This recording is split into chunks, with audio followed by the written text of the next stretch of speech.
Hello friends, I am Aditi. Welcome to my channel Library Mouse. Today I am going to read a book, How to Develop Self-Confidence and Influence People by Public Speaking by Dale Carnegie. This book contains 12 chapters, so let's continue with chapter 5.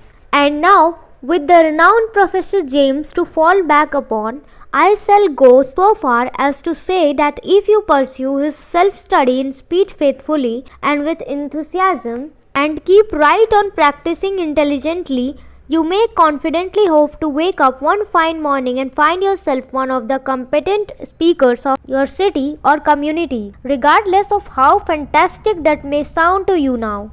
It is true as a general principle. Exceptions, of course, there are. A man with an inferior mentality and personality and with nothing to talk about is not going to develop into a local Daniel Webster, but within reason the assertion is correct. Let me illustrate by a concrete example. Former Governor Stokes of New Jersey attended the closing banquet of a public speaking class at Tenton. He remarked that the talks he had heard the students make that evening were as good as the speeches he had heard in the House of Representatives and Senate at Washington. Those Tenton speeches were made by businessmen who had been tongue-tied with audience fear a few months previously. They were not incipient sicaros. Those New Jersey businessmen, they were typical of the businessmen one finds in any American city. Yet they woke up one fine morning to find themselves among the able speakers of their city. The entire question of your success as a speaker hangs upon only two things: your native ability and the depth and strength of your desire. In almost any subject, said Professor James, your passion for the subject will save you. If you only care enough for a result, you will most certainly attain it. If you wish to be rich, you will be rich. If you wish to be learned, you will be learned. If you wish to be good, you will be good. Only you must then really wish these things and wish them with exclusiveness, and not wish at same time 100 other incompatible things just as strongly. And Professor James might have added with equal truth, if you want to be a confident public speaker, you will be a confident public speaker, but you must really wish it.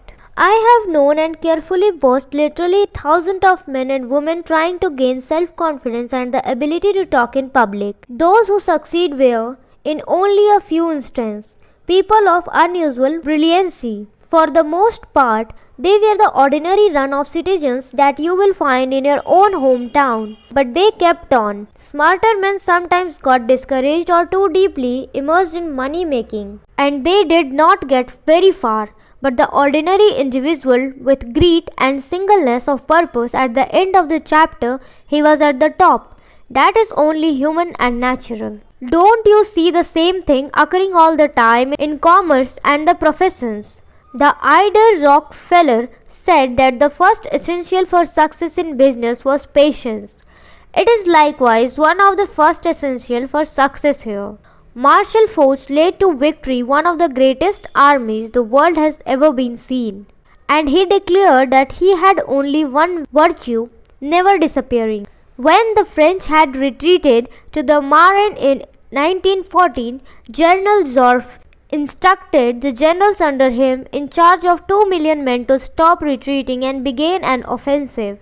This new battle, one of the most decisive in the world's history, had raged for 2 days when General Foch, in command of Joffre's center, sent him one of the most impressive messages in military records.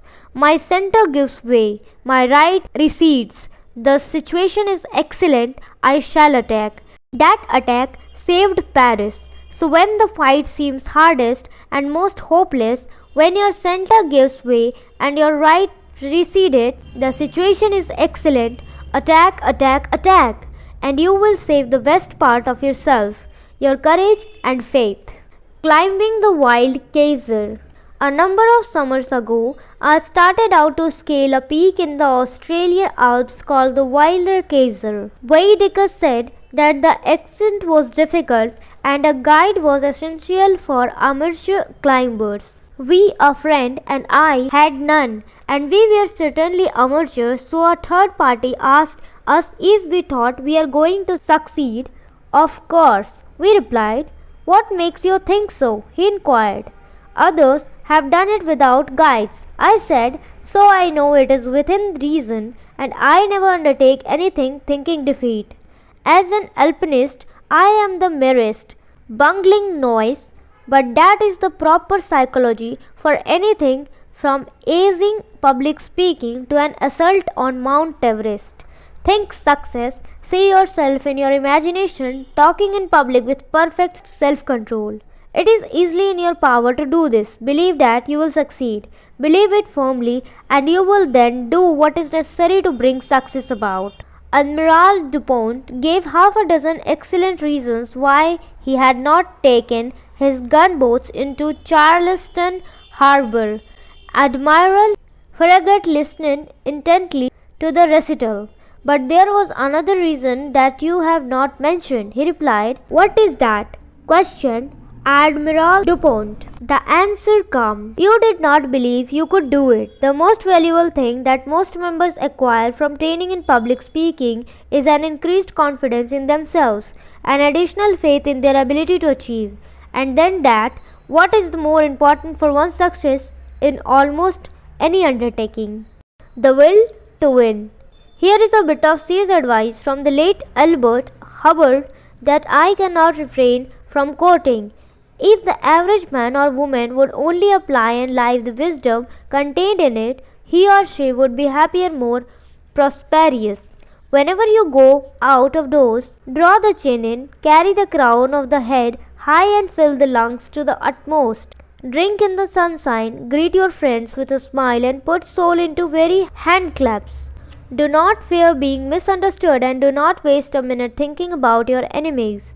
Try to fix firmly in your mind what you would like to do, and then, without worrying of directions, you will move straight to the goal. Keep your mind on the great and splendid things you would like to do, and then, as the days go gliding by, you will find yourself unconsciously seizing upon the opportunities that are required for the fulfillment of your desire. Just as the coral insect takes from the running tide the element it needs, picture in your mind the able, earnest, useful person you decide to be, and the thought you hold is hourly transforming you into that particular individual. Thought is supreme. Preserve a right mental attitude, the attitude of courage, frankness, and good cheer.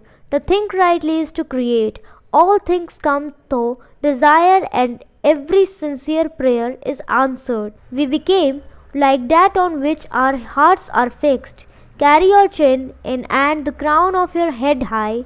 We are gods in chariots. Napoleon, Wellington, Lee Grant, Falk, all great military leaders have recognized that an army's will to win and its confidence in its ability to win do more than any other one thing to determine its success. 90,000 concrete men, said Marshal Falk, retire before 90,000 concurring men only because they have had enough, because they no longer believe in victory, because they are demoralized at the end of their moral resistance. In other words, the 90,000 retreating men are not weak physically, but they are conquered because they are weak mentally, because they have lost their courage and confidence. There is no hope for any army like that.